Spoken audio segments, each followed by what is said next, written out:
Hi, everybody. Sorry about the earlier interruption. This is Akiko Fujimoto. I'm the music director and conductor of the Mid-Texas Symphony. And today we are streaming live to do a backstage pass about our final concert of the season, Ode to Joy, for Beethoven's Ninth Symphony. Today, I'm delighted to be joined by 3 of our 4 soloists for this symphony. If you've never heard Beethoven 9, you're in for a treat because there are 4 movements, but the last movement has something that at the time nobody had ever heard in a symphony, which is the human voice. We will be joined by the San Antonio Master Singers, the chorus, and also a quartet of solo vocalists. And 3 of them are with us today. So let's hi to all of them. Here is soprano Suzanne Ramo. Hi, Suzanne. Hello. And mezzo-soprano Jackie Matava. Hi, Jackie. Hi. And tenor Rick Novak. Hello, everybody. And our bass baritone Christopher Besh. You will just have to come and see live. And you can't miss him because he's the first one who will start singing in the last movement. So you won't miss him. So everybody, thank you so much for joining me. We're so excited and honored to have you for this performance. You have all sung Beethoven 9 in one way or the other, and have experience with this piece. And we all have as listeners of classical music too. But tell us, you've all sung operas, oratorios, and symphonies with voices. What is it like to sing this piece as opposed to an opera or an oratorio? Well, for me, any work like this, I mean, because anytime you're doing symphonic work, you're sitting in front of the orchestra. And to me, that's a completely different physical experience because that wall of sound that comes from the orchestra just kind of, it moves through your body. And so it's this visceral experience for me, I think probably for all the soloists, to be doing something like the Beethoven or a Brahms Requiem or anything like that, that it becomes so powerful. And then combined with that big choir. So it's really kind of thrilling. I find. That's great. And Jackie, I saw in your bio that you have done, the Mass in C, the Choral Fantasy, elsewhere. How does the 9th stack up against those 2 pieces? Of course, the 9th came a little later in Beethoven's Ovier, but how does it stack up against those 2 experiences? Yeah, those 2 are much smaller in scale than the Ninth Symphony, and additionally, Beethoven didn't write a lot of opera, and so this is about as close as I can get as a mezzo to singing Beethoven opera. So it's very exciting to have it on this scale, because it is definitely larger than both the Choral Fantasy and the Mass in C. That's great. And a lot of people in our audience will recognize Rick because he has sung with us already at a Christmas concert. Rick, Beethoven 9 is a little bit different than doing Christmas music with us, right? Absolutely. Yeah. No Santa hats for this concert. That's right. Yeah, I was thinking about the other questions, and it's hard to sing this piece because you got to remind yourself that you're not an audience member because you sit out there sometimes for all 3 movements before you get to sing. In our case, we're coming out just for the 4th movement, but you get wrapped up in kind of pinching yourself over the fact that you're getting to sing this incredible work. And if you listen to the orchestra as a fan, or you fall in love with the chorus behind you, you may not be hitting your marks when it's time to come in. And so counting's really important, and kind of staying focused and not enjoying it too much. Stay on target kind of thing. So, but every time I've done this work, I just pinch myself because it's one of these works when you're a kid, even if you didn't grow up around classical music, you've heard that tune and you've heard about Beethoven, and it's kind of a dream come true. So it's a lot of fun. Right. That's great. And then it's a dream come true for us to perform it too. It's so great. Suzanne, I know that you last performed this piece right before the pandemic hit. And was it in Paraguay that you were doing it? What was the situation? It was. Yeah. Well, there was a little, a tenor from Paraguay decided to start a festival. It was like 2 or 3 weeks long. For voice and singing, a singing festival, and they wanted to end the festival with a concert that had the Beethoven 9. So we didn't do the whole thing, just the fourth movement. And I think there was opera before. It's honestly, I can't remember if there was opera before that. We had some duets and stuff, and then the Beethoven, and it was very fun. It was a small choir that was college student age and community members, and it was really fun. And the soloists were from the tenor was Paraguayan, and the baritone was from Ecuador, and the mezzo and I are both American, and she actually is now a stage director. And that was right at the end of February, and we came home, and 2 weeks later we went into lockdown. Wow. Well, we're glad that we're not doing it in that circumstance anymore. 5 years later, we all survived, and especially singing was hit hard during the pandemic, because of the breathing and masks and all that. So we're glad that we can do it the old way, the normal way. Now, all of you have sung on so many national and international stages. And obviously, Beethoven 9 is such a universal, famous piece sung in so many different languages. But of course, we are doing it in German, the original German. And the text comes mainly from Friedrich Schiller's poem, Ode to Joy. Now, Beethoven wasn't, he wasn't really known for writing a lot of stage works, including those for voice. And it is kind of a known fact that his music is more instrumental and doesn't sit that easily on a voice, human voice. How do you all feel about that? This is a gargantuan work for everybody on stage, but especially for the solo quartet. How do you all manage Beethoven's vocal music? Well, I'll just say, he wrote Fidelio, and I've sung the aria from that. I've never gotten to perform that role, but I've done a lot of Beethoven songs. Believe it or not, he's written a lot of songs. Last year, I got to do his An die ferne Geliebte, which is the very first song ever with piano, and it's glorious. I mean, I just can't believe I'd waited that long to sing it. But a lot of his other songs, Adelaida is a great piece. He's got some Irish songs that are just really charming.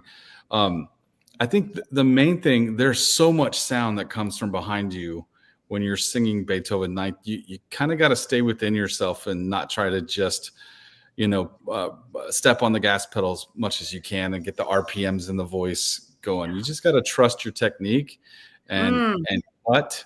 And the rest takes care of itself. But it's a blast to sing this. It's a short sing compared to a lot of other symphonies and things like that I've gotten to sing. But it's always rewarding. And when you're done with it, you go, let's do it again. Let's have another crack at it. So hopefully you'll let us do it 3 or 4 times next week. Let's do it. Jackie, I noticed that in your bio, you've done a lot of song cycles and recitals with piano. And of course, you've also sung choral orchestral works with, huge orchestra. Besides the number of human beings on stage, obviously, what's the difference between working with a pianist in a recital setting as opposed to a full symphony on stage? Well, that's an interesting question. I have a lot more control over things when it's my collaborative partner and myself. We make decisions together. We spend a lot of time rehearsing, and as opposed to with a huge work like this with all of these forces, it's just not not doable to rehearse a lot. So, which in a way makes it more exciting because everyone shows up and it's like, all right, let's do this. And it's kind of incredible how quickly it can come together.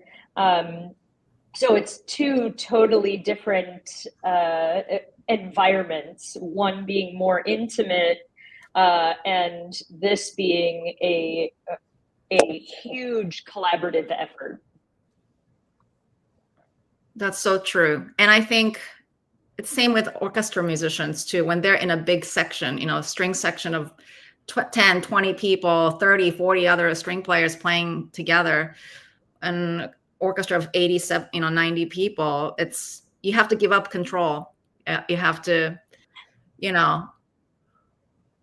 it's not democracy, but at the same time, there's that joy of doing something with large forces. So it's definitely a trade-off. Of singing wise, Rick described the RPM, that revving that up and getting the engine going and balancing against a huge orchestra. So that projection is going to be totally different, obviously, in front of that wall of sound. Suzanne, you've done this piece many times in different contexts. Is there something that you always come back to that you think, oh yeah, this was interesting about this soprano part, or I remember this, something like that? I remember one of my best friends, her whole career was like Beethoven 9, 4 Last Songs of Strauss, Marschallin, etc. And she really, even though she did so many Beethoven 9s, she really didn't enjoy singing. It was so difficult. And when I was younger and I was doing mainly coloratura rep, I was like, I don't know what she finds so hard about this. This is just, it's easy. And then as I got older and matured, my voice was more mature. You have to approach it in a different way. And I can't remember how many years it was between like my last, I'm a coloratura and I consider myself a mature lyric now. It was, but I picked it up and I started singing and I thought, this is really hard. And I did it a few years ago in another Texas city. And we had a donor luncheon and we were talking and I remember saying, look, man, I've sung Queen of the Night. And this Beethoven 9 is one of the hardest things I sing. All right. Well, that's some context. It's so instrumental. And it's it's a challenge, but I love it still. I mean, the work it's so powerful and the text is so meaningful. And I think especially now, it's just wonderful and important. Yes. I kind of have. Oh, go ahead. I was going to say I kind of have the opposite from that. The first time I did it, I loved it, and then I listened to a recording and I thought, man, you sound like a kid, Novak. And it's really, I mean, it takes maturity for the tenor line to sound good with the orchestra, I think. And usually as the male voice, as we get older, it gets a little bit darker, if you will, and richer, I would say. And so I actually feel better about singing it now than I did earlier in my career. Maybe I just learned a few things. My beard's a little bit grayer now, so yeah. I think your voice is your instrument, and I think this is a piece where your voice has to be mature. Although I just read in Jan Swafford's Beethoven biography that when they premiered it in Vienna, the soprano and alto were 18 and 20 years old each.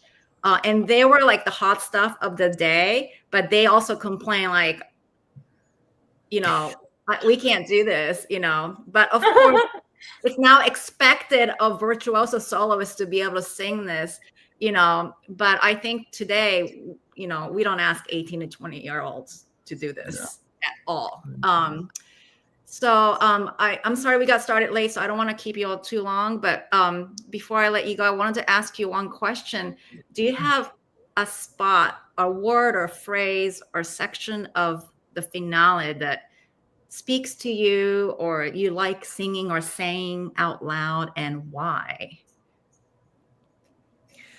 I'll start, but it's not something I sing. It's actually just, I don't say just, it's chorus.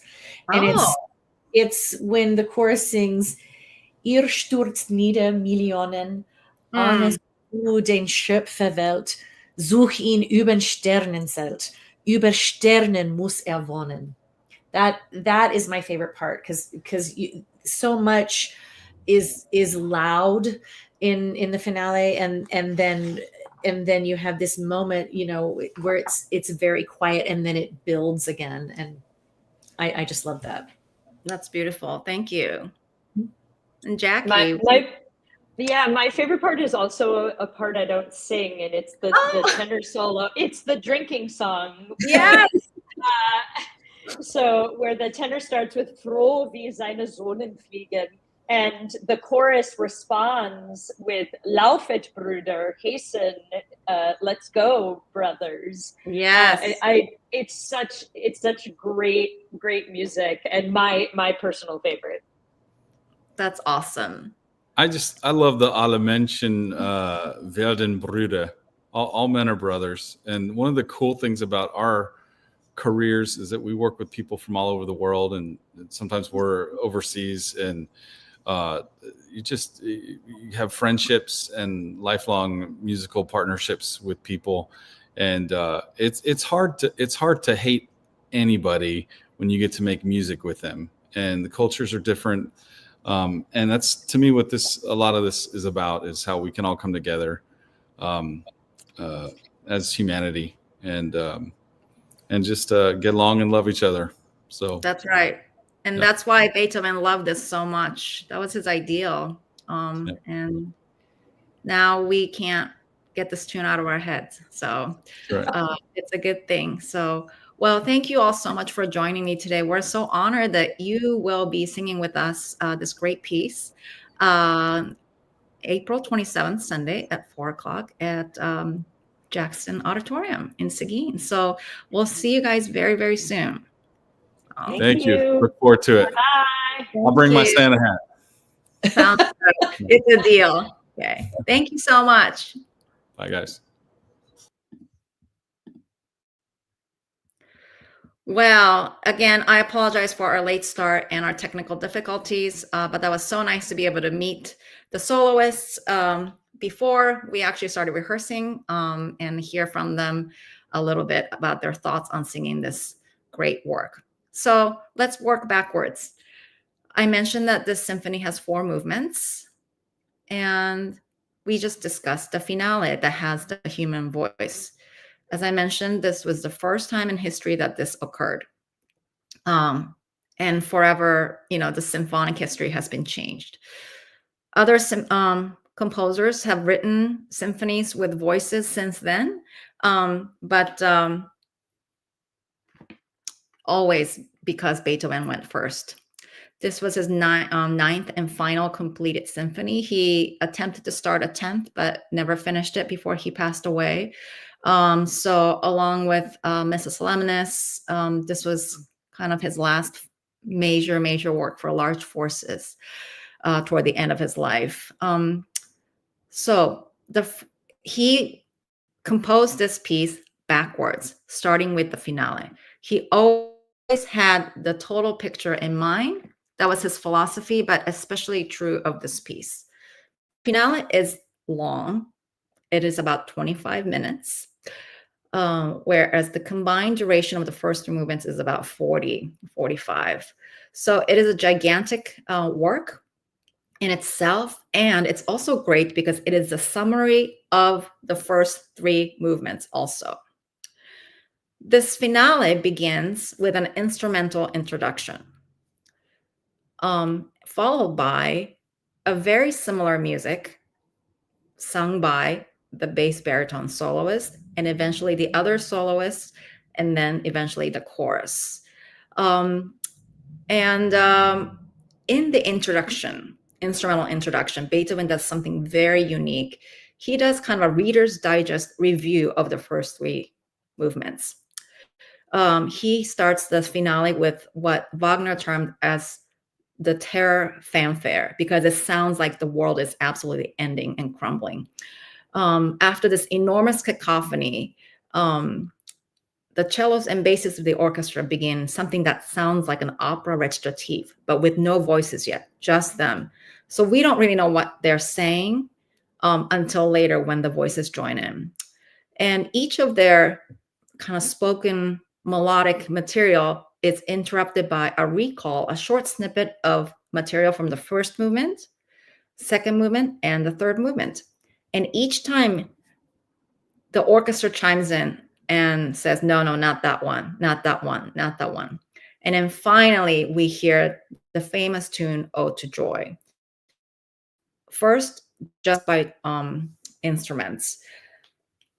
After that, we have another terror fanfare by the whole orchestra, the cacophony.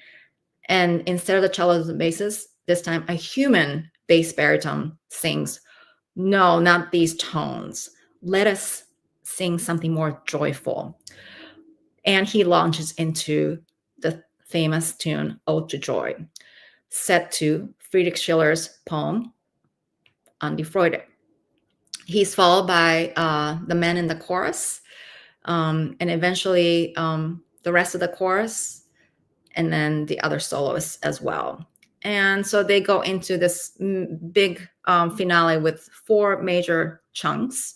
The first chunk being this terror fanfare and introduction of the Ode to Joy theme. After that, he goes through various variations on the theme of Ode to Joy, sung by different members of the vocal forces. And in the middle, we have an interruption of some religious sounding music, where Suzanne Ramo described, as her favorite section. This is where Schiller's poem asks, kind of challenges everybody on their faith. And if they're ready to unite together in this fellowship and brotherhood that the poem really promotes. And the end is a glorious finale with everybody singing a double fugue on the Ode to Joy theme, as well as a melody from the earlier section. And in the middle, there's a scherzo-like section also, which is Jackie's favorite section. This is the tenor solo. It's a Turkish march inspired by Turkish military march, which is very in vogue in Vienna at the time. And the song sounds like a drinking song, and the tenor leads kind of an infantry of men, men's chorus, telling them to all come together as brothers. That's really the theme. As Rick said, that's the theme of Friedrich Schiller's poem, Ode to Joy. And why was Beethoven so attracted to this poem? Well, you have to go back to his childhood, his teenage years. He heard or read this poem by Schiller when he was a teenager living in Bonn, in present-day Germany. And the political kind of environment at the time, Germany was going through the Enlightenment, Age of Enlightenment, kind of revolutionary period in all of Europe, where the power of an individual man and freedom from having knowledge, daring to know information and about life yourself, that gave people freedom to think for themselves and to act for themselves, and to kind of be freed from the tyranny of some higher being, whether it be some political figure or oppression of some other sort. So this concept of freedom was very, very important during the Age of Enlightenment, and they really believed that led to happiness, the ultimate goal. And so joy was a big part of it. And having read that poem as a teenager, Beethoven always kept that ideal. And Beethoven was a very idealistic person. He had a very difficult family life and childhood. And it is known that toward the end of his life, he became very curmudgeonly and difficult to deal with on the surface, with very few close relationships. But he always had a very strong ideal about being close with people and the brotherhood, and how that was going to lead people into the ultimate freedom as humans. So this concept was super important to him. And he thought someday I'm going to set this text. And even Friedrich Schiller's widow caught wind of the fact that young Beethoven, this young prodigy musician, was trying to set this text to music. And she was known to have remarked, I'm sure he's going to come up with something great. And he did. It took several revisions. Some people say it sounds like the instrumental interlude in one of Mozart's sacred works for choir and orchestra. So he might not have completely, come up with everything himself, but the complete, the final melody that he came up with that we all know so well and love was something that he intentionally kept simple, singable, because he wanted his own kind of national anthem, a national anthem for the whole world. And of course, it wound up being the anthem for the European Union later. So he succeeded. And this is a tune that everybody loves, and for a good reason. And of course, based on this rather simple tune, but beautiful tune, he created so many different variations, different musical ideas that constitute this grand finale that is 25-minute long. So before that, of course, we have the three movements. The first three movements are very, very amazing on their own. Even without the finale, this would be an excellent symphony. But of course, nothing can top the finale. The very first movement begins with something that sounds like a dust in the cosmos. Tremolos, trembling sounds from the strings, and a melody that has the interval of an open fifth. Ta-da! Just very basic, pure, perfect interval, a distance between the two pitches in the world, as if the world is kind of being created from nothing. And then there's a big explosion, and this very stern, dark rhythm. And the orchestra goes on this amazing journey. Beethoven at the top of the score put despair in French. So this movement comes from a very, very dark place. However, there's a couple of rays of sunshine in kind of foreshadowing Ode to Joy much later in the piece. But otherwise, it's a very stern, intense movement in D minor. And it even ends with a very famous coda that is a funeral march, inspired by something in Handel's opera Sao. So it feels like we're descending into something really deep and dark. Now, the second movement is a scherzo of sorts. So it's a quick dance in 3. However, usually he put it third movement, and this time he puts it in the second movement. And it's very fast in 1 beat. And it begins with the entire orchestra playing that rhythm, with the timpani playing by herself, and then the whole orchestra chiming in. And when the timpani played the big solo, apparently there was applause in the audience at the premiere because it was such a surprise. After that loud introduction, the orchestra goes into a very, very soft fugue, with each string section playing the theme and kind of following each other. It's a very exciting movement. And in the middle, there is a trio, a contrasting dancing section. And the scherzo comes back. And then it's followed by a very short trio that ends rather abruptly. So it's very, very exciting, quick fast-paced movement. The third movement is a very, very gorgeous adagio. It is sort of the pastoral movement. And the conductor of the Chicago Symphony, Riccardo Muti, was quoted in his introduction to Beethoven 9 as saying that Arturo Toscanini, the famous Italian conductor of the NBC Symphony, was quoted as saying that, when you conduct this movement, you should conduct like you're on your knees in front of God. And that is so true. It is very sacred and very heartfelt, gorgeous, slow movement.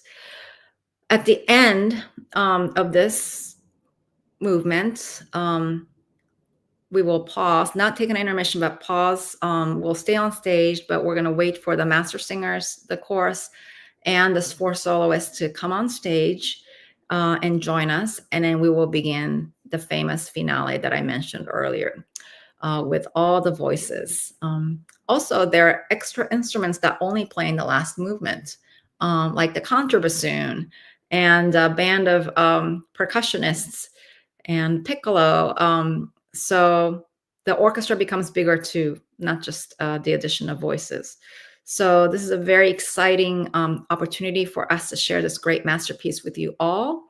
Thank you so much for joining me today. And we look forward to seeing you on Sunday, April 27th at Jackson Auditorium at 4 o'clock. Thank you. See you then.